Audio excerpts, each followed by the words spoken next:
Parlons des évacuations sanitaires en Afrique. Ahmed Bakayoko, ancien Premier ministre ivoirien, mort en Allemagne le 10 mars 2021. Son prédécesseur, Amadou Gon Coulibaly, mort à Abidjan le 8 juillet 2020, de retour d'une hospitalisation en France. Abdelmadjid Tebboune, président algérien, a séjourné plus de 3 mois en Allemagne pour se faire soigner du Covid. En moins d'1 an, la Côte d'Ivoire a perdu 2 premiers ministres. L'Algérie n'a pas vu son président pendant plus de 3 mois, tous évacués à l'étranger aux frais du contribuable. Pourquoi les pays africains préfèrent dépenser des millions d'euros pour aller faire soigner une poignée de privilégiés en Europe, aux États-Unis ou en Asie, au lieu de développer le plateau technique local qui profiterait à tous? L'évacuation et la mort de 2 premiers ministres ivoiriens en l'espace de 8 mois remet sur le tapis ce que le sociologue Lamine Diédhiou appelle un scandale politique en Afrique. Je ne peux pas comprendre pourquoi 60 ans après les indépendances en Afrique, une petite poignée de gens, l'élite au sommet du sommet, se tapent le privilège sans aucune forme de conscience pour puiser dans les caisses du trésor public des États africains puis aller se soigner grassement dans les meilleurs hôpitaux du monde. Pendant ce temps, nos hôpitaux publics en Afrique sont abandonnés à leur propre sort. En 2019, ce chercheur a tiré déjà l'attention sur cette pratique au Sénégal. Il publie alors un article intitulé « Évacuation sanitaire en Afrique, une médecine au service des riches ». Pour que j'écrive un article de ce genre, j'en avais plein le cœur de voir combien nos pays dépensent en matière de santé pour évacuer leurs malades. Pour comprendre pourquoi Lamine Diédhiou en avait plein le cœur, il faut d'abord examiner les charges qui participent au calcul des frais que coûte l'évacuation sanitaire d'un patient au Sénégal. Il y a des frais d'étude préalable du dossier médical pour établissement d'une facture pro forma.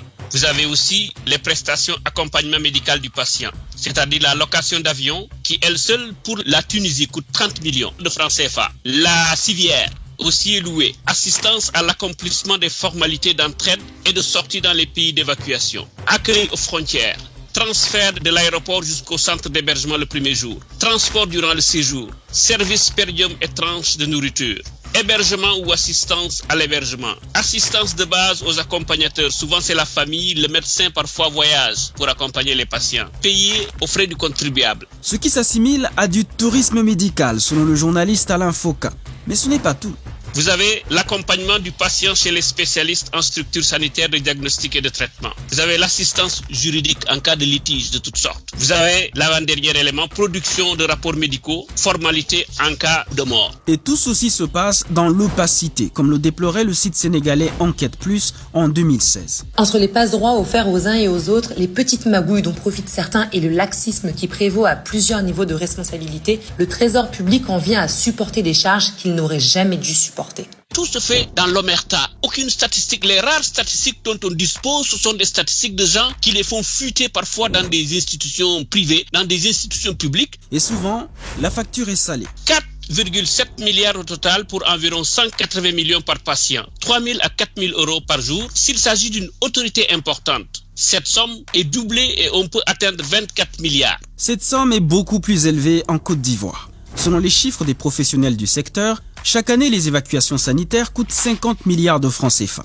Cet argent pourrait construire 2 hôpitaux de référence chaque année dans le pays. Pourquoi le dépenser pour aller faire soigner quelques fonctionnaires et leurs familles à l'étranger, au lieu de l'investir dans un plateau technique local pour en faire profiter tout le monde? Pour Lamine Diédhiou, c'est un aveu d'échec des dirigeants africains. Tout cela, je crois, est le résultat d'un abandon de nos élites qui ne se soucient pas trop du sort des populations pour lesquelles elles disent être les gouvernantes. Prenons le cas d'Amadou Gon Coulibaly, Premier ministre de Côte d'Ivoire et candidat à la présidentielle du parti au pouvoir au moment de son évacuation, le 2 mai 2020 en France. Selon Jeune Afrique, il est arrivé à Paris à bord d'un avion de la flotte présidentielle ivoirienne. À l'époque, la France totalisait 131 000 cas de Covid, près de 25 000 décès, avec des hôpitaux débordés et les frontières fermées. Mais malgré tout, il obtient un passe-droit et une exception pour traverser l'espace aérien européen pour un contrôle de santé dans un pays plus contaminé par le Covid que son propre pays. L'éditorialiste burkinabé Zéphirin Poda n'a pas manqué de faire ce constat.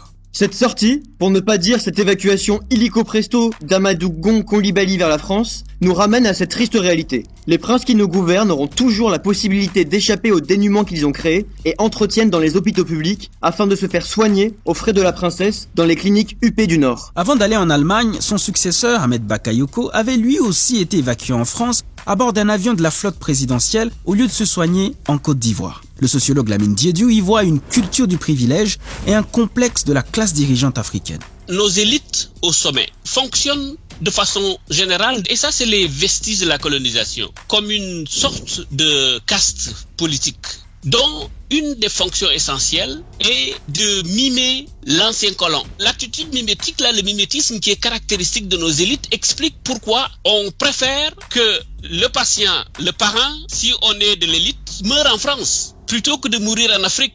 Pour le chercheur, il faut casser ce complexe. C'est un véritable combat que nous devons mener ensemble, c'est ma conviction. Et ce combat-là, c'est le combat de tout le monde. Tous ceux qui sont soucieux du progrès de l'Afrique, ils doivent s'impliquer pour dénoncer cette situation et contraindre nos chefs d'État à construire des hôpitaux qui permettent, n'est-ce pas, de soigner sur place les malades qu'on évacue en France, pour lesquels on gaspille beaucoup d'argent du trésor public. C'est exactement ce que tente de faire le Niger. Le pays dépense chaque année plus de 5 milliards de francs CFA pour faire soigner des officiels en Europe, en Tunisie ou au Maroc.